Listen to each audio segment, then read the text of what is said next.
আজি ৰাতিপুৱাই ব্ৰেড মিঠাই খাবলৈ মন গ'ল। সহজতে হোৱা এই যে মিঠাইটো ইনষ্টাগ্ৰামত একদম ভাইৰেল ভিডিঅ'। যোৱাকালি টাবু ভণ্টিয়ে বনাই দেখালে, মোৰ খাবলৈ মন গ'লেই।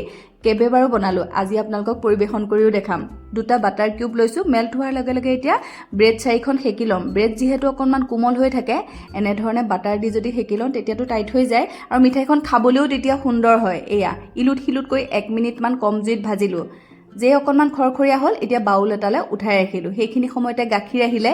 1 কাপ গাখীৰ লৈছোঁ। যিহেতু 4খন ব্ৰেড দেউতা আৰু মই খাম, তাতে দিছোঁ অকণমান কাষ্টাৰ্ড। এইটো নিদিলেও কথা নাই, চেনি দিছোঁ। চেনি দি অকণমান সময় ঘুটি এতিয়া পেনখনতে দি দিলোঁ। একেবাৰে কম জুইত 2 মিনিটমান সময় লৰায়ে থাকিলোঁ। যেতিয়া সুন্দৰ ধুনীয়া গোন্ধটো আহিলে, চেনিখিনি গলি গ'ল, লগে লগে এতিয়া ব্ৰেডৰ ওপৰত দি দিলোঁ। একেবাৰে সহজ আৰু খাবলৈ কিন্তু বহুত বেছি ভাল লাগে। যদি কাষ্টাৰ্ড নাথাকে, এনেও আপোনালোকে ট্ৰাই মাৰি চাব পাৰে। যোনে যোনে নাই চোৱা, এতিয়া মাজে মাজে দুভাগ কৰিব লাগিব। যিহেতু দেউতা আৰু মই খাম, মোৰ ভাগটো পৰিৱেশন কৰি দেখাই দিলোঁ দেই। যোনে যোনে নাই খোৱা খাব।